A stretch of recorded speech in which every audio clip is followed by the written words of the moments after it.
श्री चिदंबर नटराज राज सुप्रभात स्तोत्रम योदाद्वय्याग्रपाद प्रभवमपि पयोलिप्सयाग्रे रुदन्तं दृष्टा तस्मै सुधाब्धिं सदयमत शिला बुक्मने स्वस्वरूपं पुत्रं नैत्रार्पणाद्वै हरिवनचरयोश्च क्रमुक्ति प्रमोदात् तस्मै तुभ्यं प्रणमास्यत्यज सुखशयनं ते प्रभो सुप्रभातम् उत्तिष्ठोदिष्ट देव प्रकटित विभवैः स्वादुल्पपादिद्विभो त्वां संद्रष्टुं श्रीमुकुन्द प्रभृति सूरवराद्वारि तिष्ठन्ति मोदात् इच्छाशक्त्या उमाया वदन जलरुहं वीक्ष्य शम्भो नमस्ते स्वामिन्नायातु सर्वानवतु शिवभवन् सुप्रभातं सुजातं कोकोयन्ते स्वनीडस्थितिमविजहतः पक्षिवर्याश्च कोर पृष्ठाः शीतां शुरदास्तमयति भगवान् सप्तसप्तिर्युदेति अम्बोजानां विहासां कुमुदमकुलता रीङ्कृतिर्भ्रामरीणां जातं ब्राह्ममुहूर्तं विहर नटपते सुप्रभातं प्रसन्नं श्रीमूलाद्यासु सिद्धाः सनकमुनिवरा योगिनः कुम्भजातः प्रातः श्रीचित्सभायां तव पदजलजं कुञ्चितं द्रष्टुकामाः प्रेम्णा वेदान्तसार प्रवचन विगलत्तोय धारादृगन्ताः पार्षब्धिः प्रेषितान्ता स्वदतटवरे मेलयन्तो लसन्ते दिव्या ह्यप्सरसो भवद्विरिमुदा कर्तुं च तौर्यत्रिकं ब्रह्मातालधरो मृदङ्गभरणो लक्ष्मीपतिर्वेणुमान् शक्रो नारदतुम्बरो मुनिवरो वीणाकरौ गायकौ ह्यायान्तीह भवन्तमीच्युतमनास्ते सुप्रभातं वरम् सम्बन्धादिमशाम्भवक्तुमनघं द्राविड्यभाषामयं गानालापमनोहरं स्तववरं गायन्ति शैवाश्च ते वीथ्यां जल्लरि डक्ककादिसहकृद्गीत्या प्रबोधायते सर्वांस्तान् कृपयावलोक्य विभो जातं ह्युषो निर्मलं पल्लव्यनुपल्लवी त्रिचरणयुक् गीतिस्वरोन्मेलनं त्वद्भक्ता किल वृत्तकीर्तनवरालापैः प्रतुष्टन्तराः द्वारे गोपुरमण्डपस्य पुरतः सौगन्धिकं चन्दनं लाजान् फानितशर्करे करतले धृत्वा भजन्ते नगाः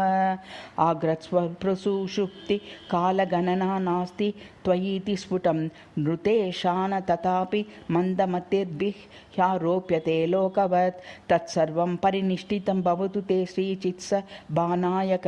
प्रातः कालमभूत्स्वरूपमपरं सन्दर्शयामोदतः व्याघ्राङ्गिश्च पतञ्जलिर्जिमिनजः कृष्णेन साकं महान् शैवाचार्यवरोपमन्युरनुगो व्यासश्च सप्तर्षयः पञ्चाङ्गं स्वकरे वहन् सुरगुरुश्चाहं शुचि ज्ञापितुं नन्दिं वेत्रलसत्करो विजयते श्रीभानुकम्पादिभिः सोमद्याद्वरलब्धकुण्डलयुगश्चेता पत्रोज्ज्वलाः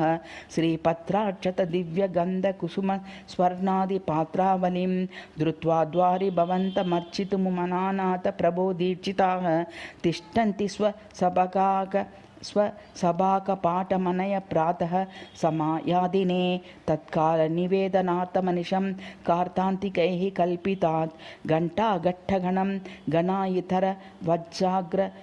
वज्राग्रजौनात्साहितं त्रैसाहस्रमकीन्द्रगेह विसरत्रेताग्रि दूर्मोज्ज्वलं प्रातःकालमभूत्वया नटनमुत्काली वरीवर्तते शैवे गाङ्गतटे कषायवसनाः भस्माक्षमालाधराः धृत्वा दण्डकमण्डलू च सततं कैवल्यरुद्रादिकं मन्त्रं त्वदहरं चिदम्बररस भाससम्मेलनाख्यं मृदा जापं जापमुपासते यतिवरा मोक्षार्थिनो वीक्ष्यताम् अग्रे गोवृषदन्ति वाजिजललनापूर्णाम्बुकाम्बाम्बुजो द्वीपस्वस्तिकशङ्खचामरयुगाद दर्शेच्छुरम्बाफलं श्रीवत्सं श्रुतिपाठपूतवदना विप्राः कलाचीलसत् ताम्बूलानि भवन्निरीक्षणाविधौ न्यस्तानि सम्पश्यतां प्रातःकालभवन्निवेदनकृतेऽप्यन्नं भावाडिभिधं पक्वं जातमभूत्प्रबोधुरि तथा खण्डे च पात्रे स्थितं सर्पिं क्षीरगुडादिदिव्यरसयुग्भक्ष्यादिभिशोभितं स्वीकर्तुं ह्यहरं नयाद्य शिवया ते सुप्रभातं दिनं पूर्वेद्युर्विहिताभिषेककरणः श्रीरत्नभूषोज्ज्वलः लक्षश्रीदलगन्धचर्चितसुमरभ्यर्चितो दीक्षितैः सहस्राङ्किनिकेतनाद विजित्याद्रादिने नर्तयन् प्राप्तोऽसि स्वसभां तद् अद्भुततं लास्यं विजेजीयताम् एतत्स्तोत्रवरं पठन्ति नितरां प्रातः सभायां पुरः प्रीतः श्रीनटराजराजभगवान् तेभ्यः पुमर्तान् वरान् इष्टान् पुत्रकलत्र सम्पदखिलान् वाक्श्रीमुखानन्ति मे ब्राह्मणं वैष्णवमैश्वरं च निलयं दद्याञ्जगत्स्यात् शिवम् इति श्री चिदम्बर नटराजराज सुप्रभातस्तुतिः समाप्ता।